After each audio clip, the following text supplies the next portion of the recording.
姐姐又在排队啊，我们近点看一看，能看到吧？能看到吧？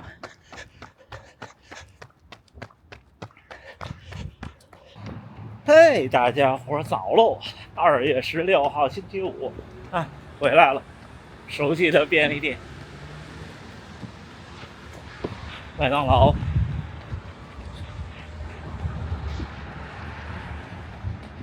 今天按说是我的第一个训练日，昨天因为特别早就去机场，所以昨天是非常非常少见的，一步都没有跑的一天。昨天完全没跑步，已经好久没有完全没跑步了。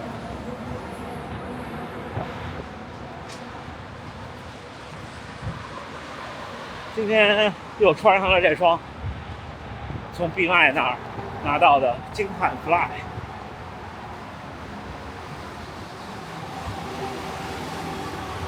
距离大阪马拉松还有10天。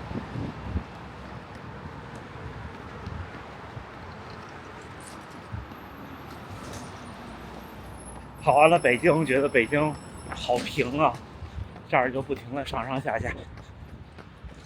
这边也要修路了，这块路要重新铺。这双鞋回头再跟大家细聊，好吧？我再试几次，会有一些不一样的体会。今天大家看到画面会广一点，因为我把相机放了一个增广镜。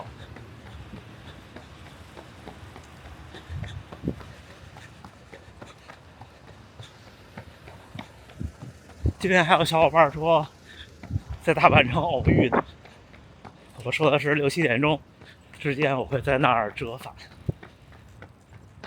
今天跟大家聊点什么呢？聊点这次的一些感悟。首先很关键的一个感悟是回来的时候撑箱子，因为我跟家属的东西一般都很少，我们也不购物，所以我俩从来都不会超重箱子。我记得以前不管去哪玩，好像最沉的一次是14公斤，但是这次挺沉的，因为带了些东西回来，觉得挺沉的，说称一下吧。因为家里只有那种体重秤，就是我先站上去，然后呢测一数，然后我再拎着箱子站上去，一测是20公斤整，我几乎都拎不动，因为本来也没什么劲儿。当时没多想，之后突然我就想，我拿着那个箱子150斤多一点儿，哇，好可怕呀！为什么呢？因为我减肥以前160多斤，可是我那个箱子我完全拿不动。我因为家里是老楼，那种6层的楼，住4层，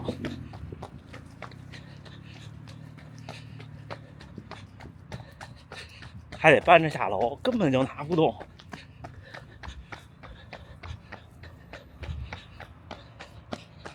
当然肯定原来那些肉是均匀分布在身上，但是好可怕，好可怕，就觉得怎么可能还能走动路？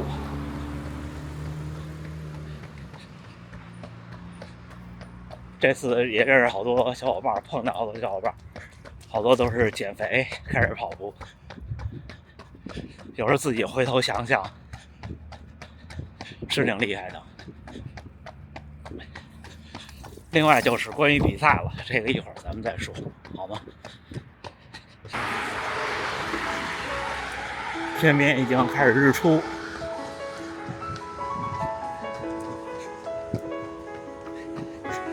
一下这10天过了以后就暖起来了。今天出门的时候零上7度，都穿短裤了。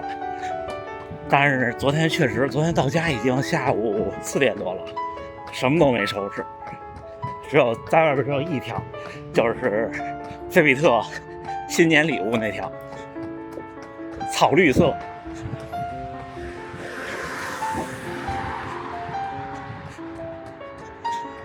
看远处的灯火，我挺喜欢远处这一片这种灯的，这个感觉。大阪的城市感觉跟北京就完全不一样。哎，看这个，大阪马拉松道路封闭。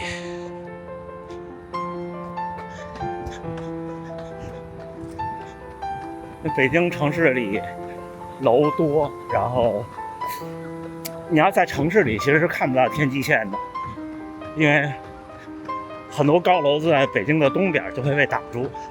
那天在朝阳公园会看到，因为再往东就很少有高楼了，除了住宅楼。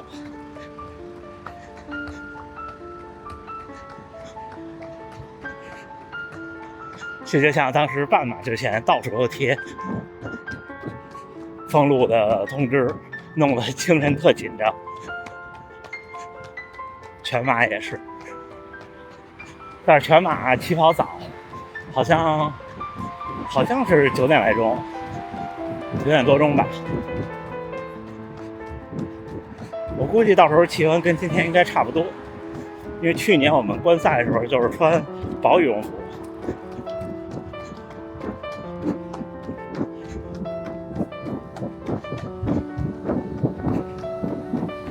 这次回来给小伙伴们带了些小礼物。跟大家说正题啊，关于比赛，今年我有了新的目标，我报名了一场6月30号的100公里，在北海道的一个湖边。当地的小伙伴说，这是全日本可能最有名、最漂亮的一场长距离比赛。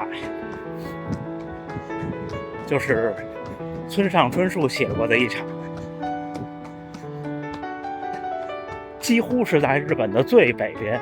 那个湖也特别有意思，是一个临海的湖，就几乎和海接上了。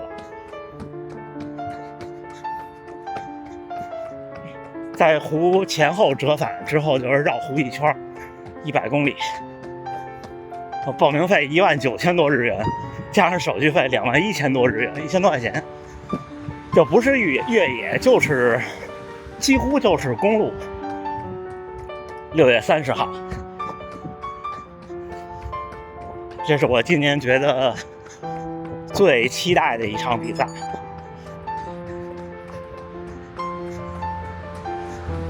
至于跑这种比赛的原因呢，有这么几个，之前也跟大家分享过很多次。我觉得马拉松太残酷，我觉得我年纪大了，我觉得成绩随缘了，这进入了一个新的阶段，就是去学会顺其自然。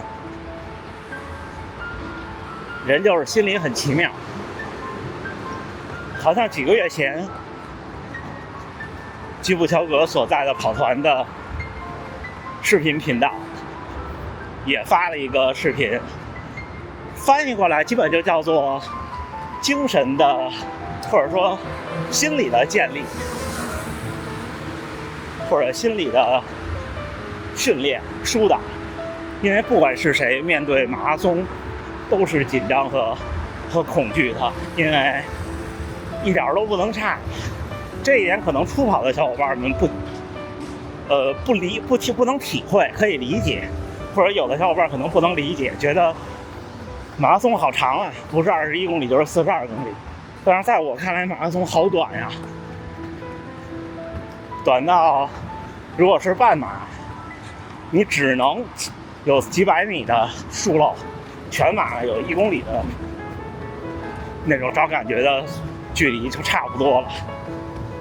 而且你想要冲击的成绩永远都是你每1公里都得咬紧牙关。我感觉我差不多了，我该咬的也咬过了，该试的也试过了。那次大会员先生也跟我聊，劝我就是你把比赛跑多一点，然后每一场就都觉得差不多了。我觉得他说的对，所以你看他也就不能说不期而遇吧，但是顺顺利利的 PB 了。而且他这样跑下去，可能成绩还会更好。我期望有一天我也能像他这样，不能总想下一场，要想想未来的那么多场。像我刚跑完大阪半马的时候，信心暴涨。那时候觉得，我还记得当时我在节目里说240算什么呀，对不对？原话当然不是这么说的，因为不就是3分40多的配速跑吗？但是时间过去了20多天以后，就不这么想了。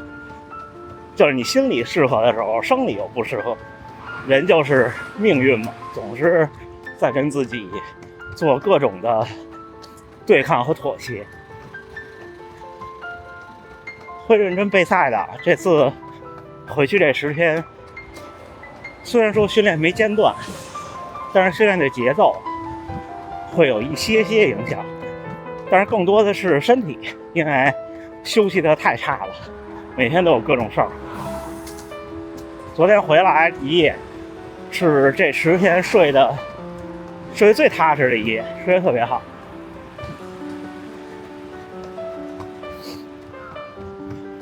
一睁眼都5点了，这很不常见。这一天在北京平均每天就睡6个多小时，少的时候5个多小时，然后白天还很忙碌。我因为平常的生活太平静，所以在我看起来那忙碌，在各位看起来可能不是事儿啊，但是他不适应了。所以这10天的任务，我跟家属想的就是努力的把生活调整身体状态，争取用5天的时间把状态调整好。至于其他的，就是有氧跑。明天早上起来，在大阪城，好像是6点20，平田先生牵头的周末训练，会有一个比赛配速的10公里。我还没想好我要不要来，很大概率会来。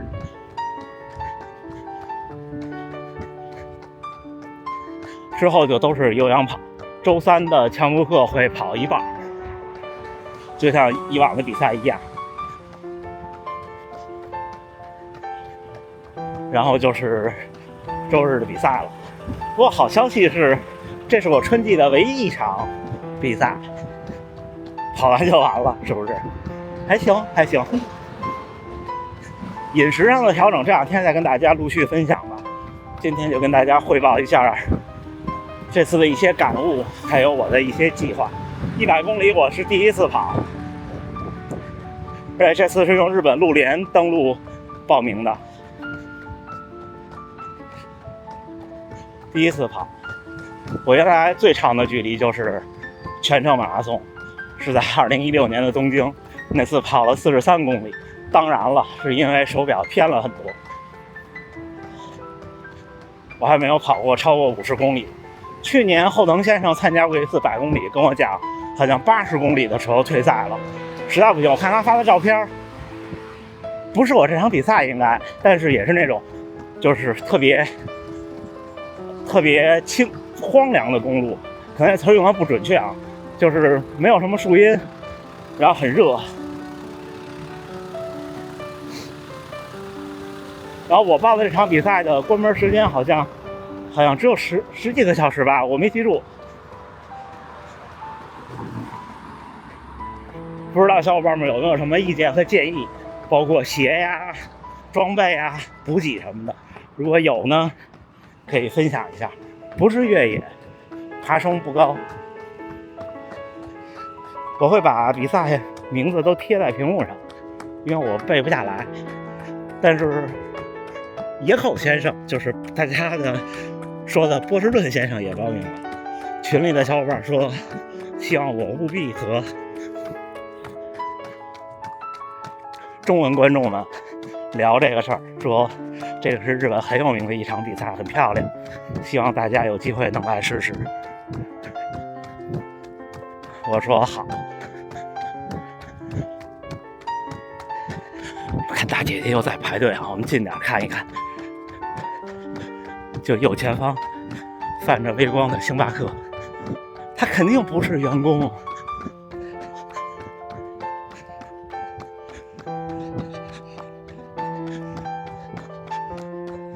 能看到吧？能看到吧？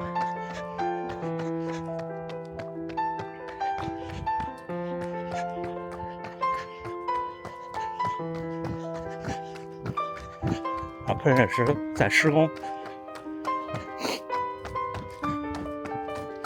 好了，进大阪城了，看看能不能跟小伙伴们偶遇。一会儿再聊，一会儿再聊。来，小伙伴们，大家打个招呼。今天终于见到我哥本人了。我还没请教您贵姓，怎么称？我姓李，姓李，那同姓啊。对。您今天是跑了多少？我刚跑30分钟。准备跑多少？20。可能是15或者是21，我看身体状态。因为昨天挺晚才到。小伙说：“抱歉，我不知道您比我大，比我小。”比您稍年长几岁？年长几岁？那也小伙吧，都年轻，对吧？小伙说，在平安大街看见我，叫我没听见，抱歉。我在这个关西地区等波哥，已经等了好长时间了，终于今天见到这样活的了。对，这样就什么了？来玩嘛，对吧？对，带着家属一块来玩一玩，然后不管您说啊，就是我是偶然的在 B 站，然后刷到您的视频，然后其实我跟您那个跑步时间差不太多吧，我也是13、14而跑的。2014。对，13、14。13、14吧。那会儿是人比较菜，就是2013年、2014年。对，明白。人比较菜，然后人比较大，然后上量比较大一点，然后爬颈数不舒服。对。您长我几岁？我82年，3岁。对，那过40了。对，我特别就是赞成您之前节目说那句话，就是只攻朝夕。